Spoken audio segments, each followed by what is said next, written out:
They told you this was about nuclear weapons. They told you it was about regional stability, about deterrence, about keeping the most dangerous regime in the Middle East from acquiring the most dangerous weapon on Earth. And you believed it, because why wouldn't you? That's a coherent story.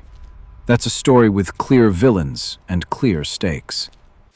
But there is another story running underneath that one, and it does not involve warheads or centrifuges. It involves pipes. It involves reservoirs. It involves the infrastructure that moves clean water from a source to a human mouth. And once you see that story, you cannot unsee it. Let's start with the threat itself, because the language matters more than most people realize. When Donald Trump stated that if the current peace negotiations failed, the United States would target Iran's energy infrastructure and water purification systems, the mainstream response was entirely predictable. Military analysts debated the tactical feasibility. Human rights organizations issued condemnations citing international humanitarian law. Pundits argued about escalation thresholds. What almost no one did was ask the question that any serious financial investigator asks first: who profits from the specific outcome being threatened? Not from war in general, from the deliberate, systematic destruction of water and energy infrastructure specifically. Because those are not the same question. And the answer to the second one will rearrange everything you think you know about what is happening right now. Targeting water purification is not a conventional military objective. Historically, armies destroyed supply lines, command structures, weapons depots, communication networks. Water infrastructure occupies a different category.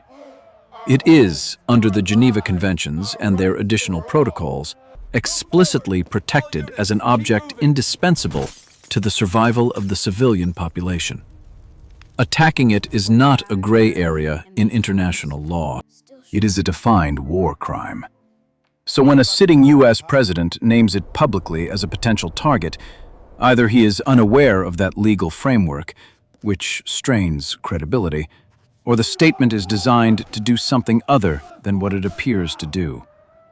It is designed to normalize, to move the Overton window, to make the destruction of civilian water infrastructure thinkable, discussable, and eventually, if the talks fail, justifiable. And the moment it becomes justifiable, a clock starts ticking. Not a military clock, a corporate one. To understand the blueprint, you have to go back. Not to Iran, not to the Middle East. You have to go to Bolivia in the year 2000, the city of Cochabamba.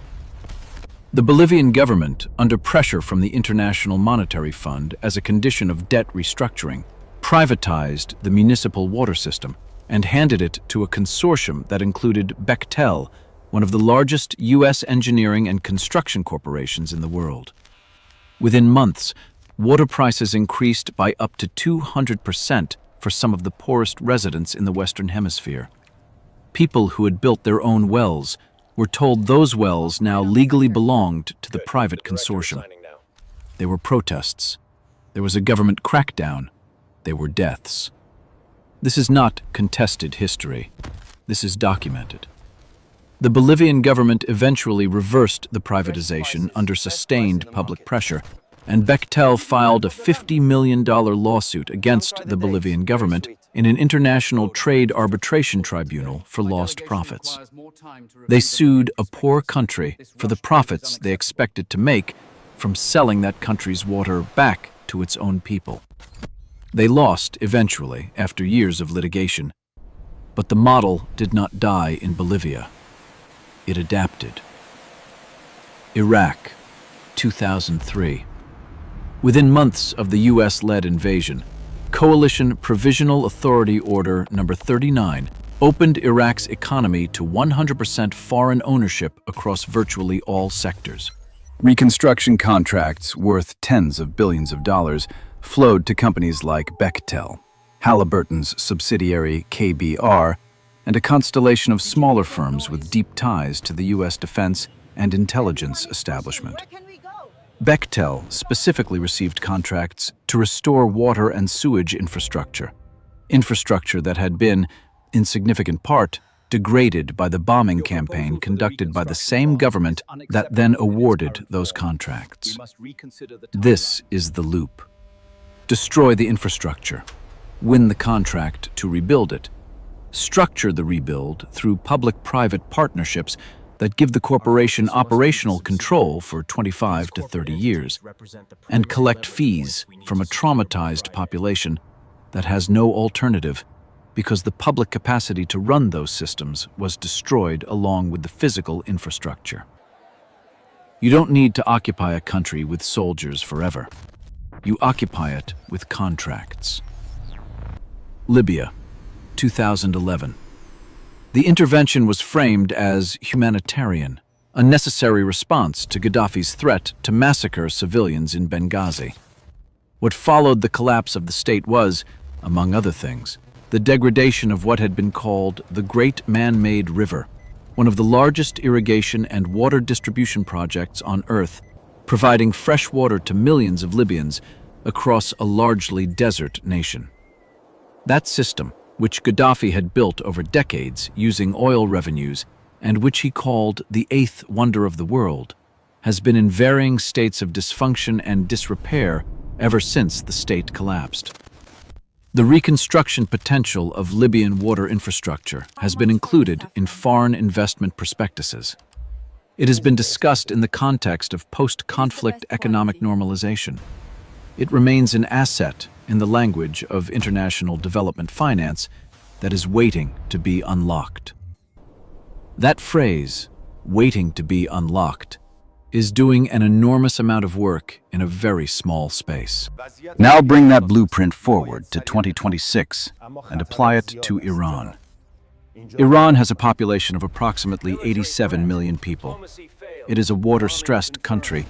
Climate change has significantly reduced rainfall and glacial melt that feeds its river systems over the past 2 decades. Iranian cities depend heavily on engineered water infrastructure, treatment plants, pumping networks, desalination capacity along the Gulf Coast. Destroying that infrastructure does not create a humanitarian crisis in isolation. It creates a leverage point. A country that cannot provide clean water to its urban population is a country that will sign almost anything to restore that capacity.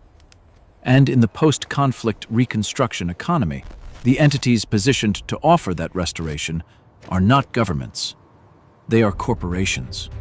Specifically, they are corporations with existing relationships with the U.S. government contracting apparatus, the World Bank's private sector lending arm, and the network of development finance institutions that specialize in what is euphemistically called post-conflict infrastructure renewal. Here is a name you should know: the International Finance Corporation. It is the private sector lending arm of the World Bank Group.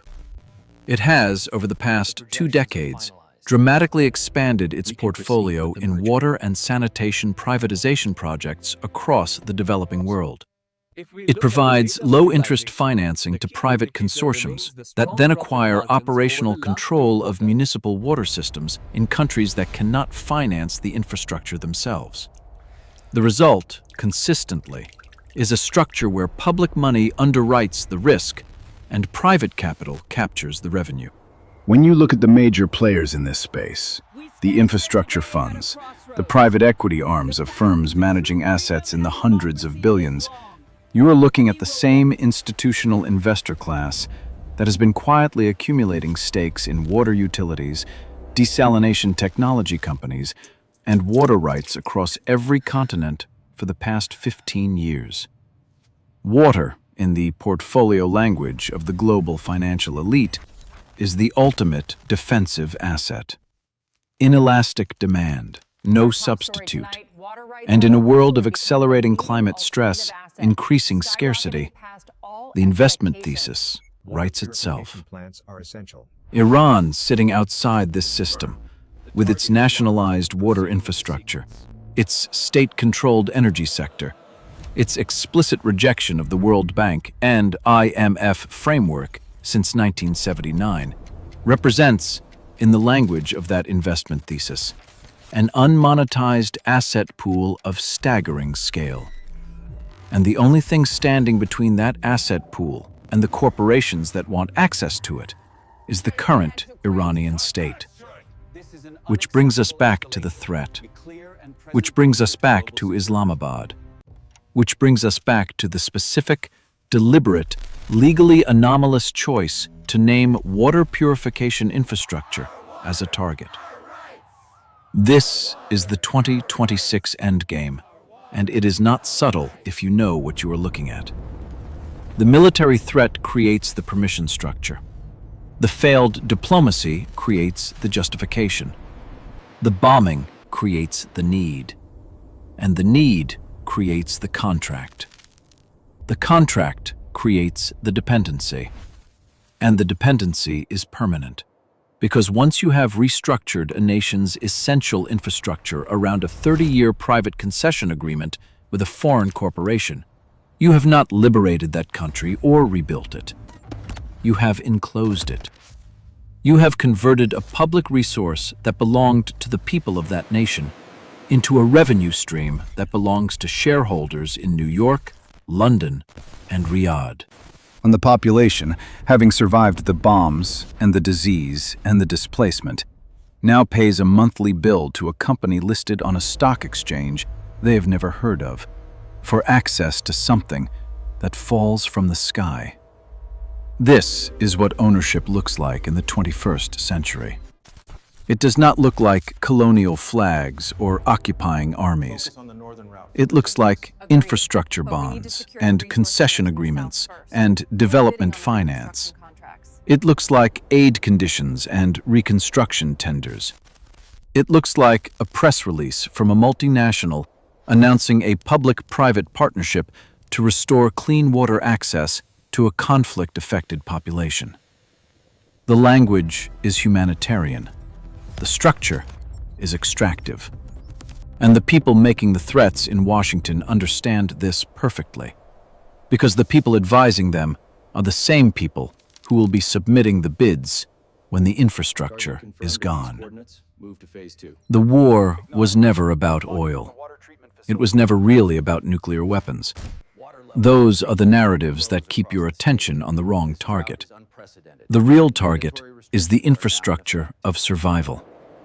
Whoever controls the water controls the population, not through ideology or military force, but through the most basic mechanism of power that has ever existed: the ability to decide whether another human being drinks today.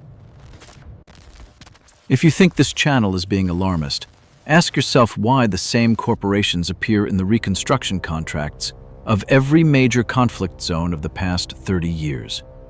Ask yourself why water rights are among the fastest-growing alternative asset classes in institutional investment portfolios. Ask yourself why a sitting U.S. president chose to name water purification plants specifically. Then, subscribe, because this story is not finished, and you are going to want to understand the next chapter before they tell you it was inevitable.